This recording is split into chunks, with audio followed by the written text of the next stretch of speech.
The Lallin Top Show is brought to you by Pagar Khata. Download the app now. मालिक, क्या इस बार भी late होगा पगार? पप्पू का, राजू का, छोटू का, सबके पगार का हिसाब करेगा तेरा मालिक मिनटों में। वो कैसे? पगार खाता के आकर्षक फीचर्स के साथ, क्योंकि स्टाफ खुश रहेगा तभी तो बिजनेस आगे बढ़ेगा। आज ही पगार खाता डाउनलोड करें।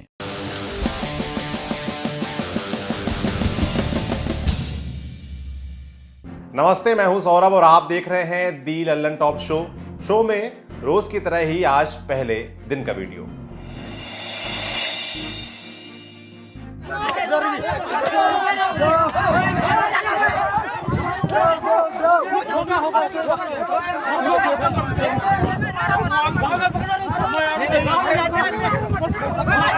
वो मारा मत।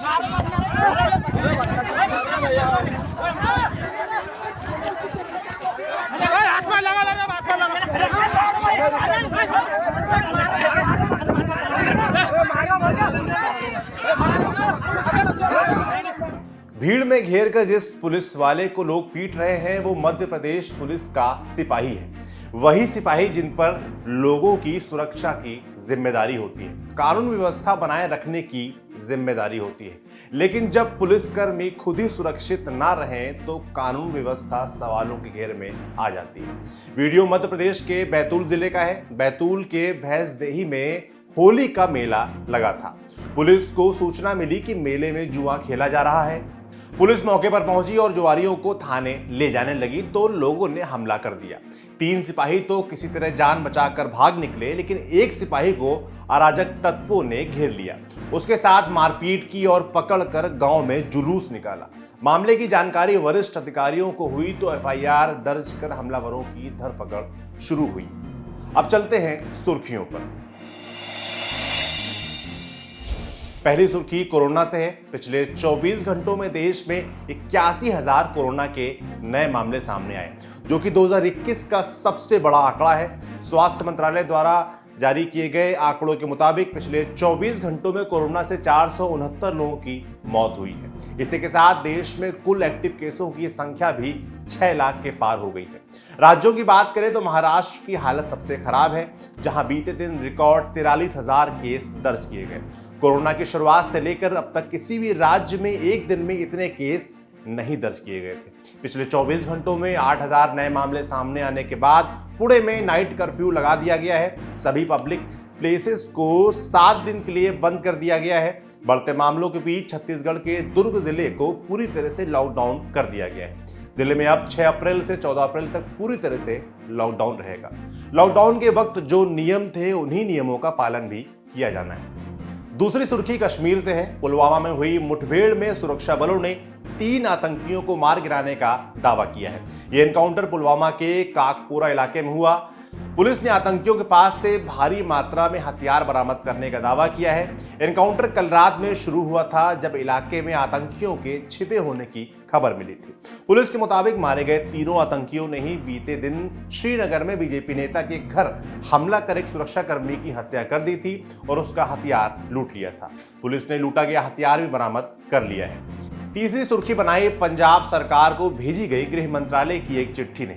चिट्ठी में कहा गया है कि बीएसएफ ने साल 2019 और 2020 में करीब 58 लोगों को पंजाब के गुरदासपुर, अमृतसर, फिरोजपुर और अबोहर सीमा क्षेत्रों से पकड़ा है। पूछताछ करने पर पता चला है कि उनमें से अधिकतर की मानसिक स्थिति ठीक नहीं है और वे पंजाब के सीमावर्ती गांवों में बंधुआ मजदूरी कर रहे हैं। इन लोगों को यूपी बिहार के दूरदराज के इलाकों से अच्छी सैलरी का वादा करके लाया जाता है और यहाँ पर इन्हें नशे की लत लगाकर इनसे अत्यधिक काम करवाया जाता है। इस मामले की गंभीरता को समझते हुए कार्रवाई की जाए। चिट्ठी पर पंजाब सरकार की ओर से अभी तक कोई आधिकारिक प्रतिक्रिया नहीं आई है।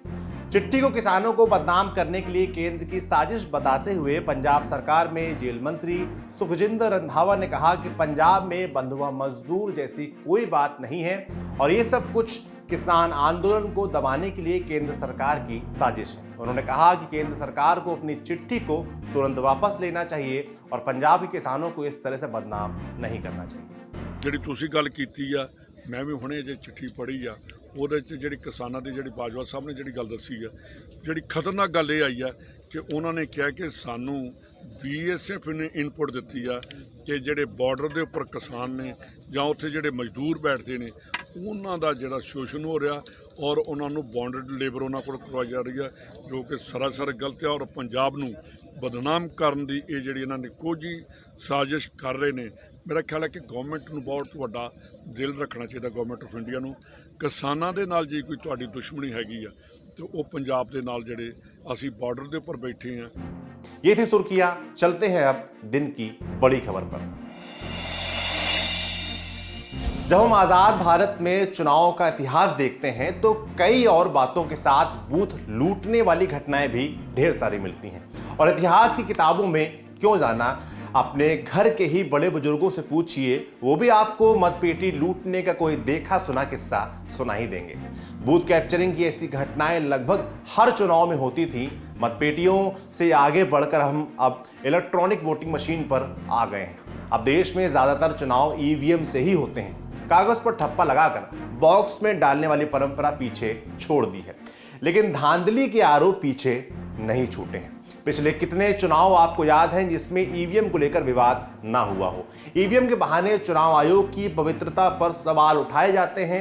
कभी ईवीएम में गड़बड़ी कर चुनाव जीतने के आरोप लगते हैं, कभी कहा जाता है कि ईवीएम में सारे वोट एक ही पार्टी को जा रहे हैं। हर चुनाव में किसी न किसी पार्टी की तरफ से इस तरह के आरोप लगाए जाते रहे हैं और हर बार चुनाव आयोग कह देता है कि कहीं कोई गड़बड़ नहीं है। अब असम विधानसभा से एक ऐसा वीडियो सबूत आया है जिसके बाद फिर ईवीएम पर सवाल उठ रहे हैं। एक बीजेपी उम्मीदवार की गाड़ी में ईवीएम मशीन मिली है। अब विपक्षी दल चुनाव आयोग की निष्पक्षता कटघरे में खड़ी कर रहे हैं। सीधे सीधे लिखा जा रहा है कि चुनाव आयोग बीजेपी के लिए काम कर रहा है। तो क्या वाकई ईवीएम में गड़बड़ी हो रही है और यह चुनाव आयोग की सहमति से हो रहा है? एक बीजेपी नेता की गाड़ी में ईवीएम मिलने का क्या मतलब निकाला जाना चाहिए? इस पूरे मामले पर हर पक्ष क्या कह रहा है? इन सारे सवालों का जवाब आज के शो में हम खोजने की कोशिश करेंगे। असम और पश्चिम बंगाल में कल दूसरे चरण का मतदान था। इसमें असम की 39 सीटों पर वोटिंग हुई। अमूमन होता है कि वोटिंग के बाद सील की हुई ईवीएम बूथ से चुनाव आयोग के स्ट्रांग रूम में ले जाते हैं। कल असम में भी ये सब हो रहा था। फिर रात में असम के जर्नलिस्ट अनातु भुयान ने यह वीडियो ट्वीट किया और लिखा कि पत्थर कांड के बीजेपी उम्मीदवार कृष्णेंदु पाल की गाड़ी में ईवीएम मिलने के बाद हालात तनावपूर्ण हैं। वीडियो में सफेद रंग की बोलेरो गाड़ी में पीछे की तरफ ईवीएम दिखती है। कुछ लोग गाड़ी को घेरे हुए हैं और हंगामा हो रहा है। गाड़ी में कोई नजर नहीं आता है, ना पुलिस और ना चुनाव आयोग के अधिकारी यहां दिखते हैं। जब ये वीडियो वायरल हुआ और हंगामा मचा तो कुछ जानकारी खबर एजेंसी एएनआई के हवाले से आई। एएनआई ने ट्वीट किया कि पिछली रात को पत्थरकांडी विधानसभा में पोलिंग के बाद ईवीएम ले जाई जा रही थी, जब भीड़ ने गाड़ी को रोक लिया क्योंकि ये चुनाव आयोग की नहीं थी। इस बारे में एएनआई को सूत्रों ने बताया कि चुनाव आयोग की कार खराब हो गई थी, इसलिए चुनाव अधिकारियों ने सड़क से गुजर रही एक गाड़ी से लिफ्ट ली और ये कार बाद में बीजेपी उम्मीदवार की ही निकली। एएनआई के सूत्रों वाले इस दावे पर भी सवाल उठे हैं। सोशल मीडिया पर पूछा जाने लगा कि भाई इतना इत्तेफाक कैसे हो सकता है कि चुनाव आयोग की गाड़ी खराब हो जाती है और उसी वक्त बीजेपी उम्मीदवार की गाड़ी वहां पहुंचती है और ईवीएम उसमें रखवा दी जाती है, और चुनाव आयोग के अधिकारी ऐसे किसी भी गाड़ी में ईवीएम के साथ लिफ्ट कैसे ले सकते हैं? सूत्रों वाली इस थ्योरी से बात संभली नहीं बल्कि और बिगड़ गई है। विपक्षियों ने सीधे चुनाव आयोग पर सवाल उठाना शुरू कर दिया। कांग्रेस महासचिव प्रियंका गांधी ने ट्वीट कर चुनाव आयोग से पूछा कि आखिर माजरा क्या है, क्या आप देश को इस पर सफाई दे सकते हैं? कांग्रेस प्रवक्ता कह रहे हैं कि बीजेपी चुनाव हार रही है, इसलिए ईवीएम चोरी कर रही है। ईसी की गाड़ी खराब हुई और भारतीय जनता पार्टी का उम्मीदवार गाड़ी लेकर पहुंच गया। इलेक्शन कमीशन की जो और ये वीडियो है जो पत्रकार साथियों ने दिया कि जो कृष्णेंदु पॉल हैं उनकी गाड़ी में election commission of India, Bharat का चुनाव आयोग ईवीएम ट्रांसपोर्ट कर रहा था। अब भैया ईसीआई भी बताएं, आपको पूरे असम में कोई गाड़ी नहीं मिली, भारतीय जनता पार्टी के उम्मीदवार की गाड़ी ही मिली ईवीएम ट्रांसपोर्ट करने के लिए। हल्ला बढ़ा तो चुनाव आयोग ने कार्रवाई की, प्रेस नोट जारी कर पूरी घटना के बारे में बताया। क्या बताया चुनाव आयोग ने? लिखा है कि राताबारी के बूथ नंबर 149 की चुनाव पार्टी के साथ एक हादसा हुआ। चुनाव पार्टी में पीठासीन अधिकारी के अलावा कुल 3 और कर्मचारी थे।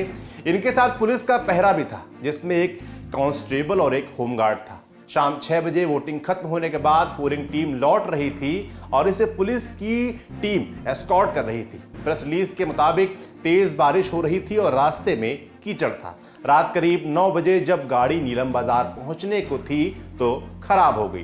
ट्रैफिक जाम की वजह से ये टीम अपने काफिले से भी अलग हो गई थी। चुनाव वाली पार्टी ने सेक्टर ऑफिसर को फोन करके दूसरी गाड़ी मांगी।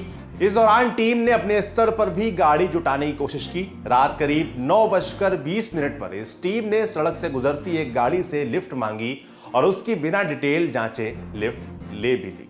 प्रेस रिलीज के मुताबिक रात करीब 10 बजे जब टीम करीमगंज के कनाई शिल में पहुंची तो ट्रैफिक जाम की वजह से गाड़ी धीरे करनी पड़ी और फिर करीब 50 लोगों ने उन्हें घेर लिया। जब पीठासीन अधिकारी ने भीड़ के नेता से पूछा तो जवाब मिला कि यह गाड़ी बीजेपी उम्मीदवार कृष्णेंदु पाल की है और इसके बाद चुनाव आयोग की टीम को गड़बड़ समझ में आई। इसके बाद जिले के निर्वाचन अधिकारी एसपी के साथ वहां पहुंचे। लोगों ने हिंसा शुरू कर दी थी। चुनाव पार्टी के साथ भी मारपीट हुई। तो इस तरह से चुनाव आयोग ने पूरी कहानी बयां की। इस प्रेस रिलीज में चुनाव आयोग ने यह भी बताया है कि ईवीएम की सील नहीं तोड़ी गई थी, सब सही सलामत था, लेकिन फिर भी बूथ पर दोबारा चुनाव करवाए जाएंगे। चुनाव आयोग के परिवहन प्रोटोकॉल को तोड़ने की वजह से पोलिंग टीम को सस्पेंड किया गया है। ये तो चुनाव आयोग के किस्से की कहानी हो गई। इसके अलावा इस पूरे मामले में एक पक्ष उनका भी है जिनकी गाड़ी में ये ईवीएम मिली। पत्थरकांडी से बीजेपी के उम्मीदवार कृष्णेंदु पाल।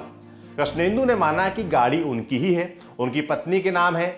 आज तक से बातचीत में कृष्णेंदु ने बताया कि उनके भाई गाड़ी से आ रहे थे और रास्ते में किसी ने लिफ्ट मांगी तो उन्होंने दे दी। गड़बड़ी का मकसद नहीं था। दादा, ये आपकी गाड़ी में, कल बोलेरो में आपकी गाड़ी में ईवीएम पाए गए हैं?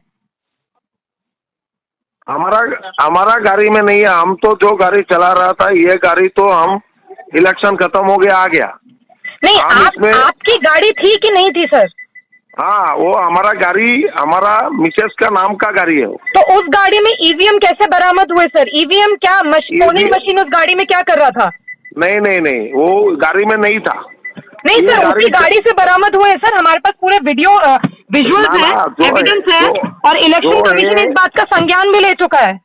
जो ये इलेक्शन कमीशन को पूरा जानकारी है, इसमें हम लोग का कोई लेना देना नहीं है। नहीं, बट आपकी गाड़ी से मिला है ना ईवीएम सर? ना, कोई एक गाड़ी खराब हो गया। इधर में बारिश चल रहा था तो हमारा भाई को इधर रुक के बोला थोड़ा हेल्प करने के लिए, तो ये लोग ये खराब गाड़ी से हमारा गाड़ी में उठा। किसने बोला आपके भाई को हेल्प करने के लिए?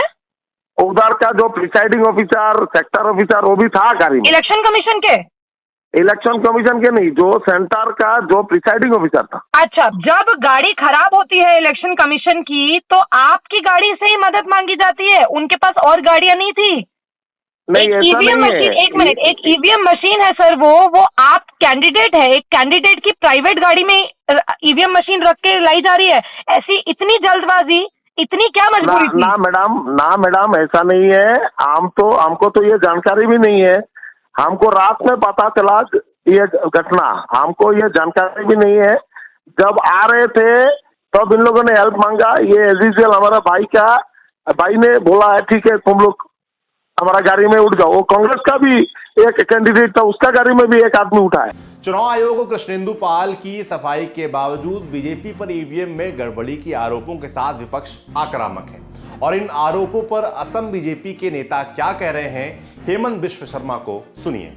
गलत खबर है, ये खबर ईवीएम सही नहीं, का ईवीएम और वो कोई कृष्णेंदु पाल का नहीं।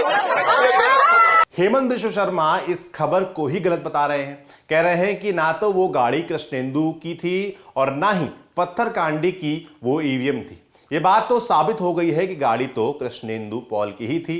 हालांकि ये बात सही है कि कृष्णेंदु पत्थरकांडी से उम्मीदवार हैं और जो ईवीएम उनकी गाड़ी में मिली वो पास की विधानसभा क्षेत्र राताबारी का है, लेकिन इस आधार पर इस मामले की बेगुनाही साबित नहीं हो सकती। कई सारे सवाल हैं। लोकतंत्र में चुनाव प्रक्रिया पर लोगों का भरोसा कायम रखने की बड़ी जिम्मेदारी चुनाव आयोग की है। हम देखते हैं कि दुनिया के कई देशों में चुनाव में धांधली के नाम पर तख्ता पलट हो जाते हैं। अभी पड़ोसी देश म्यांमार में सेना ने चुनाव में धांधली का आरोप लगाकर चुनी हुई सरकार को हटा दिया। भारत में यह नौबत कभी नहीं आई क्योंकि भारत में लोगों का भरोसा चुनाव और चुनाव आयोग में रहा है। तो जरूरी यह भी है कि भरोसा हमेशा बना रहे और इसकी जिम्मेदारी चुनाव आयोग पर ज्यादा है। नियम कहते हैं कि पोलिंग बूथ से ईवीएम चुनाव आयोग की गाड़ी में स्ट्रांग रूम तक पहुंचाया जाना चाहिए। अगर एक गाड़ी खराब हो गई है तो दूसरी गाड़ी ली जानी चाहिए। किसी प्राइवेट गाड़ी में ईवीएम मशीन रखना घोर लापरवाही है। चुनाव आयोग बूथ पर रिपोलिंग और 4 कर्मचारियों को सस्पेंड कर खुद को पाक साफ साबित करने में लगा है, लेकिन ऐसी घटनाओं का असर दूर तक महसूस किया जाता है। हमें उम्मीद है चुनाव आयोग अपने सिस्टम को, अपने कर्मचारियों को और दुरुस्त करेगा। अब चुनाव की कुछ और खबरें। बात बंगाल की। बीजेपी को चेतावनी देते हुए पश्चिम बंगाल की मुख्यमंत्री ममता बनर्जी ने कहा है कि चुनाव बीत जाने दीजिए, टीएमसी कार्यकर्ताओं पर हमला करने वालों को मैं छोड़ूंगी नहीं। ममता ने चुनाव आयोग और पैरामिलिट्री फोर्सेस की विश्वसनीयता पर भी सवाल उठाए। बीते दिन एक रैली में पीएम मोदी का ममता बनर्जी की हार को लेकर किया एक दावा आज दिन भर चर्चा में रहा। कल मोदी ने कहा था कि अपनी हार को देखते हुए ममता बनर्जी दूसरी सीट से चुनाव लड़ने वाली हैं, जिस पर पलटवार करते हुए टीएमसी ने कहा कि 2024 में मोदी को वाराणसी में चुनौती दी जाएगी। दीदी नंदीग्राम जीत रही हैं, दूसरी सीट से लड़ने का सवाल ही नहीं उठता। टीएमसी ने आज ईवीएम में गड़बड़ी को लेकर चुनाव आयोग से शिकायत भी की। अब चलते हैं दक्षिण भारत की तरफ। पहले तमिलनाडु की बात। यहां डीएमके नेताओं ने प्रधानमंत्री से अपने इलाकों में रैली की मांग कर दी। आज डीएमके के कई नेताओं ने ट्विटर पर लिखा कि अगर प्रधानमंत्री उनके इलाके में बीजेपी या एआईएडीएमके के लिए रैली कर दें तो उनकी जीत पक्की हो जाएगी।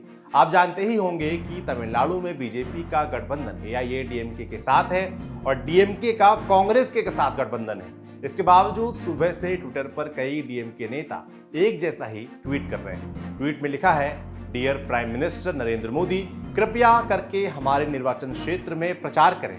मैं यहां से डीएमके उम्मीदवार हूं, इससे मेरी जीत का फासला और बड़ा हो जाएगा। ज्यादातर डीएमके नेताओं के प्रोफाइल से कुछ ऐसा ही ट्वीट किया जा रहा है, बस निर्वाचन क्षेत्र का नाम बदल दिया जा रहा है।